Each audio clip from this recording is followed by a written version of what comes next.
What's good, YouTube? Sean from Ozone here. I'm currently in my kitchen right now doing a deck profile, trying not to be too loud because someone's working here. This past weekend I got top 8 at a case tournament here playing Labrynth for a cybernetic access storm. I played it for fun. This deck's kind of cool. That's mostly it, so I'll just get right into it just to speed this up.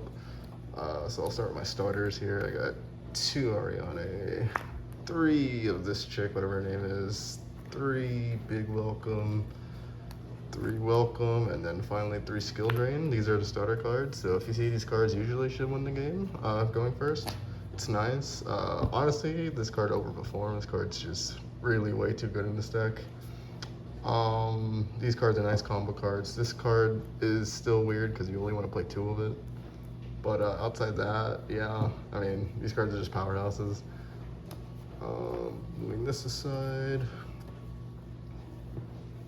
we got 3 Stovey plus 1 Coup Clock. I don't play Chandelier because I feel like with the new set now and the introduction of wherever this guy, you don't need to play it anymore.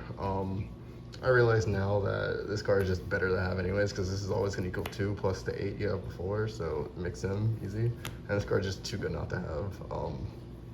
Makes your first turn plays way better than before, and it makes your ability to play on your turn a lot easier. I might move it up more depending on, but whatever.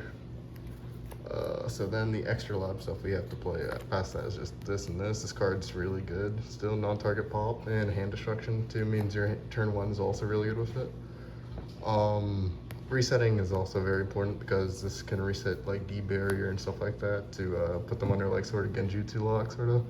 And Labrynth. This card is just okay, but it's probably getting cut soon because it doesn't really do anything. I never want to see this card.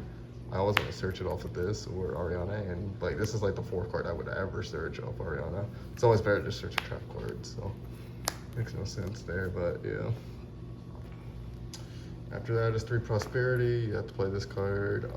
It's that or X-Trap, and I think this card is just a tiny bit better because there are specific cards I want to see, like my real starter here, Skill Drain, compared to anything else in the deck. So just seeing that enough is just good for me.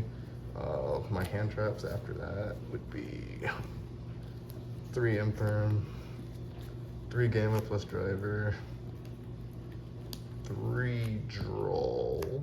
This card was really good also. 3 Ash. This card, I played versus a lot of branded, so this card put in a lot of work. 12 hand traps might seem like a lot, but you kind of need it just to play the game now. Sorry the noise in the background, my dishes are currently being watched too.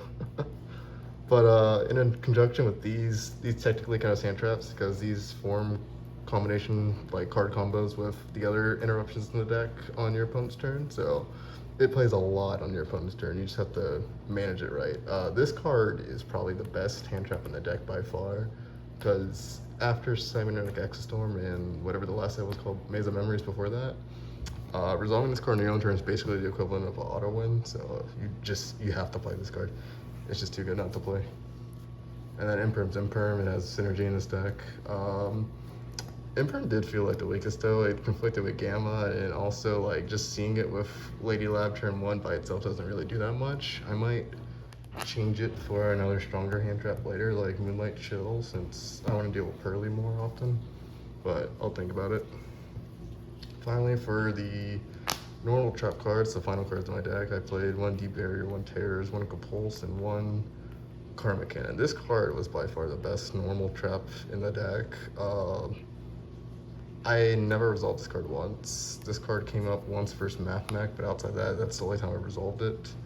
And then Compulse just exists, but like this is almost always the go-to trap card I search off of Lady turn 1 if I can, because it just helps simplify the game enough for you to win the game off resource alone.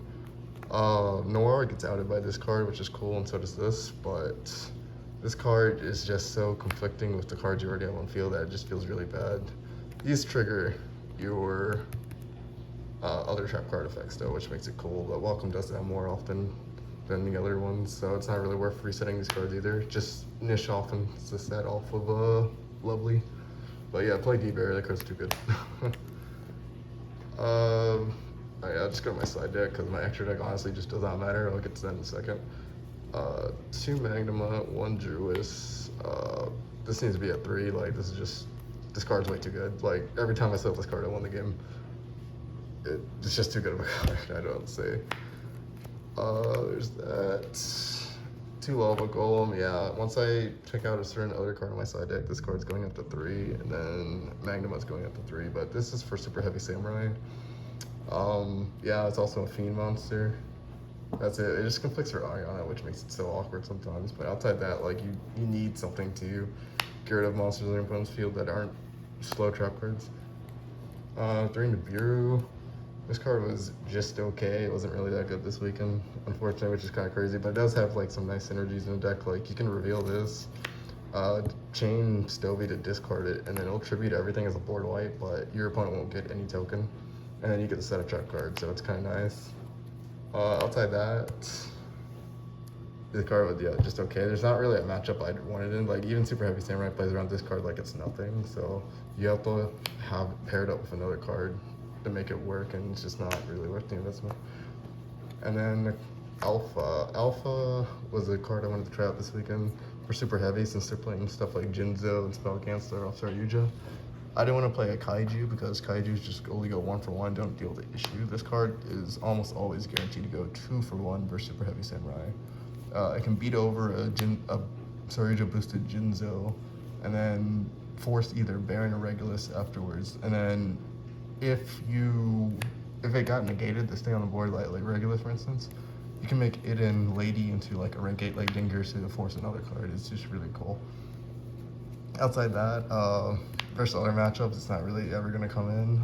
It's probably going to get removed, but it was a cool option, and it did come up versus Super Heavy this weekend. The beat it, sorry, to Vista Jinzo, but I still lost that game because they had more stuff afterwards, so I'll have to see. It's just something to keep an eye out on. And then 3 goes in match. This card is another starter card, technically, because the card's just way too good this format. It beats a lot of things. If you just see it for Super Heavy, that's good enough. They can't really make anything. If they start with Waka, for instance, they're forced to make whatever that synchro's called. That's Shinobi, whatever. But Waka's a dark monster, so you have to make it other ways, and that's like still hard. Outside that, this card probably should be in the main. I might just take out the imprint for it, but outside that, yeah, this card's just really good this format. And finally, the last card is Deck Devastation Virus, which I needed another blowout versus Super Heavy Samurai, but I went something specifically that was like a lingering one that's searchable win con. This card fit it. It's German, but if you just tribute one of your boss monsters, you can just look at their hand and just pop everything that's 1500 or less attack, which is basically everything in the deck. So yeah, they just lose the game on the spot. They can't really play. You just shotgun this immediately and they search it. There's no, the only out to it is Epsilon, which no one in their mother's playing right now. So yeah, it's the closest you can get to auto win versus Super Heavy currently.